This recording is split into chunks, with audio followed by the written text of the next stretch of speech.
Hi everyone. Once a secular market leader puts in a major top, there is a 50% chance for that stock to decline by 80% and a 80% chance that it will decline by 50%. This statement was given by Mark Minervini in his book Trade Like a Stock Market Wizard.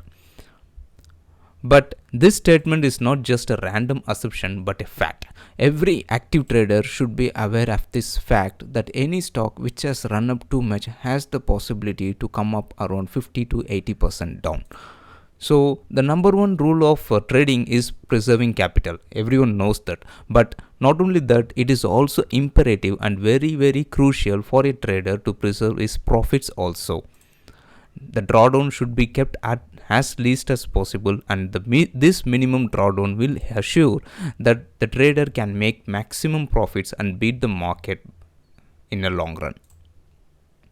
So in my initial days, I also struggled a lot because I would make profit only to see that the stock tumbles down and comes to my break even point, or I sell those stock for a minimum profit. So most of my gains would have vanished back when the market starts to tumble down. But understanding this one rule, that is this 50-80 rule by Mark Minervini, has changed my perspective towards my profits, and I started respecting my profits a lot. I don't want to give those profits too much to the market. In this video, we will see how this rule has helped me to transform into a better trader and prioritize my exit strategies. We will also see the back-tested results following this rule in play in individual sectors and the individual stocks within those sectors also. So for this study, we have selected the time period of 2020 to 2022, that is post-COVID rally, because this was the time when the bull market started, and the bull market almost came to an end at the end of October 21, and then the bear market started, which lasted up to 2022, May or June, something like that. So this is the time period which we are going to backtest and see how the 50-80 rule worked in the past also. So why does this happen? Imagine if you are having a stock, you bought it and the stock has doubled or tripled or quadrupled in its price. Now when some bad news comes, what will happen? Everybody will panic. You will also panic. What you will do? You will try to sell the stock with a maximum profit. Why? Because you want to preserve the profit you had made. You don't want to give back to the market a lot, right? The retailers do like that. Institutions are not different. They are also like retailers because they manage millions, if not billions of dollars of the client's money, so they don't want to look bad in the client eyes. So when something happens, when the bad news happens, the institutions also sell their stock, so the stock prices come tumbling down.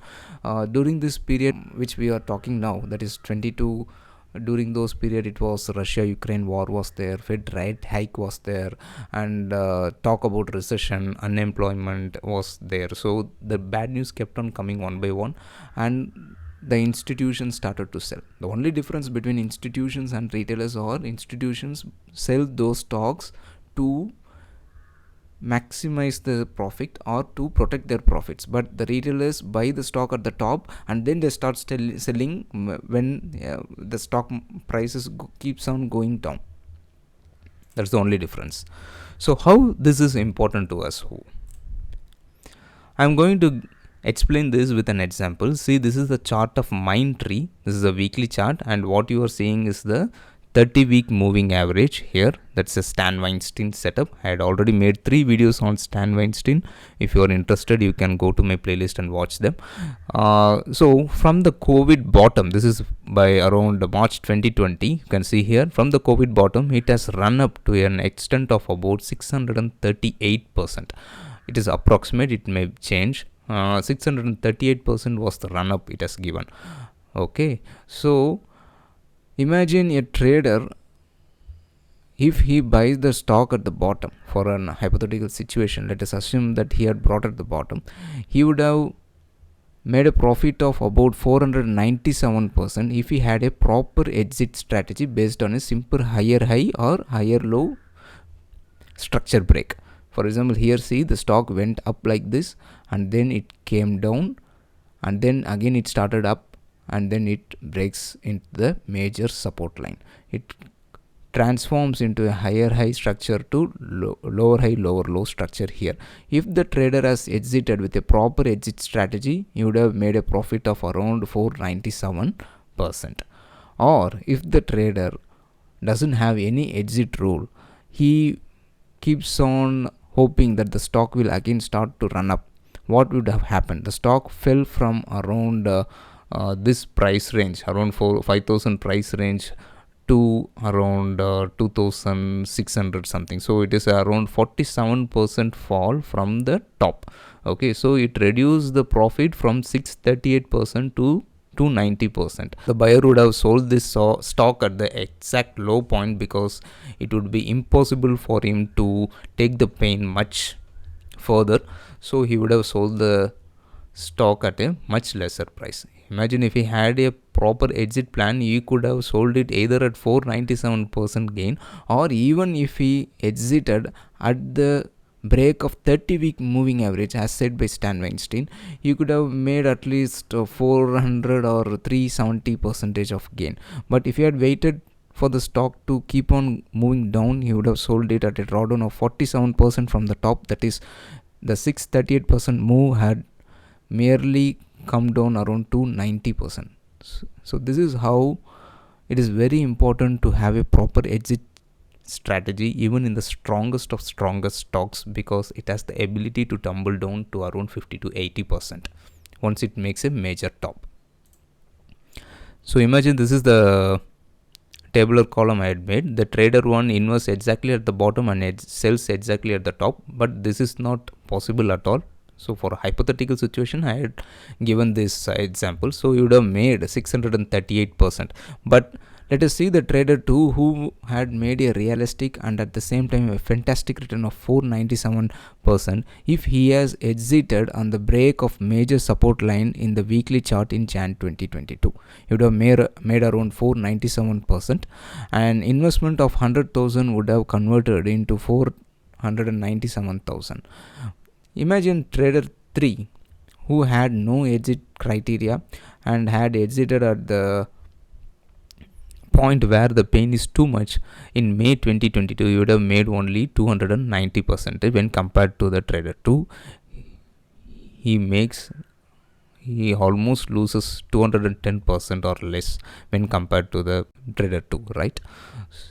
So you would have made around 290,000 instead of making 497,000. So I think now you would have understood the importance of understanding this 50-80 rule. So let us backtest the falls of previous leaders. I was going through the sectors that made a huge profit in the bull run from March 2020 to October 2021 and found that it was metal sector that rocked with 362% move and falling up to 35% from the top. And second was IT sector, CNX IT index giving around 247% move and then falling around 34% from the top. So let us see how the star performers within these sectors fell down heavily after they made a major top around October to November 2021. First we are going to see about the metal sector. On this side you are seeing the returns they had given, the stocks had given. On the right side you are seeing the drawdowns these stocks have undergone. Okay, so you can see that Hindalco, SAIL, Vedal, Tata Steel, JSW Steel and National Alum, these are the stocks that were studied. The Hindalco, which ran up around 639%, had a fall of 51%. SAIL, which had ran up 635%, had a fall of 57%.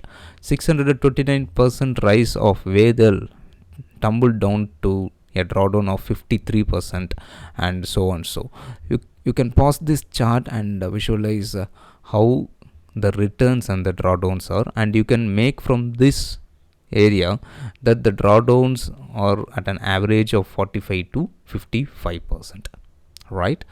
And now comes the second one, that is IT sector. You can see in this IT sector, the stocks studied were Coforge, Mindtree, LTI, LTTS, Infosys, Wipro, Infosys and HCL. You can see that the Coforge is the topmost performer with a return of around 736% and a drawdown of around 48%.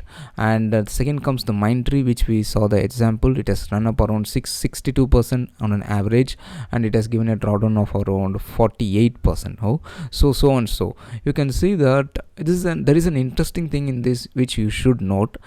As you can see here, the Infosys and HCL, which had given lesser return when compared to the Coforge, also faced lesser drawdowns. This might be because these are heavyweight stocks and these are somehow similar to large cap stocks.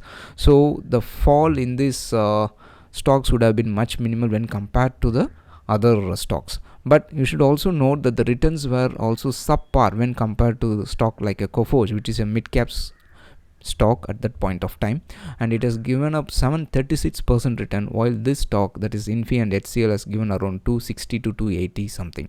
The drawdown was also minimum to these stocks, that is 32 to 36, while the best performing stock Coforge had a drawdown of around 48%, and the average drawdown of these stocks ranges somewhere between 45 to 50, right? So what should we do? How to protect the profits? So I am now going to give you a 4-step process to maximize your gains, or in other words, to protect the gains that you have made by trading the right stock at the right time. So accept the reality. This is the first point. The leadership always change. A leader of one market cycle can never be the leader of the next market cycle. So be nimble. Most traders don't realize this. They think that the stock has got the ability to keep on moving higher and higher, while the reality is not so. At one point of time, the stock will stop. It will correct to around 50 to 80%. So second point is have a proper exit strategy. The exit is more difficult than the entry, because entry also you can enter with the breakout or something, but exit, most people don't have the proper strategy to exit, because they think that the stock will move up. Once the moving average is broken, they will think, let us look around Fibonacci retracement lines, like that. So don't do that. Have a proper exit strategy. Any one thing will be enough. It can be anything like a moving average, it can be MACD, RS line cross, or it can be a break of major pivot line or a major support also. So have a tighter stop loss. By having tighter stop loss, I mean your stop loss should be trailing stop loss. What I mean by is trailing stop loss, because you are having a stock that has doubled or tripled in a smaller time frame, right? So as the market matures, you should be keeping the stop loss a little tighter. At the start of the trend, the stop loss can be little spaced up and you can wait for the stock to perform. But as the trend keeps on maturing and you feel that every stock is rising like anything, then it means that the froth buildup has already taken place. So once the froth has developed, it is just a matter of days or a week where the stocks will start tumble down. So make sure you keep your trailing stop losses as tight as possible, and avoid snowballing effect. This is one of the most important thing. All major falls start with very smaller losses. They can become huge losses within fewer days. I can show you millions of examples where within 3 to 4 days the stock would have fallen from the top to around 25 to 30% within days. There are some stocks which falls off around 20% even in 2 days. So you should be very careful, and you should be happy to get the profit. When you are having a profit, you should be able to accept that this profit is good enough for me and you should take it out. But it should be a logical stop loss point, not randomly. You should not take that the stock has moved like this, I am going to take profit. Not like that. You should have a proper exit strategy. I hope I have shared my thoughts in an easy way to understand. I love talking about the stock market and hopefully will continue to do so in the future also. Any feedback and appreciation in the comment section is most welcome. Even if you have some doubts, you want to clarify something, or you want to make me video on any particular topic, you can also tell about that in the comment section. I will answer them individually. So if you like my videos and if you're enjoying it, kindly consider liking and subscribing to my YouTube channel, The Mighty Bull, and also share this video with your friends. so that they also come to know about this channel. Thank you guys. See you soon with a newer video which will help to improve your trading journey and also mine. Good day.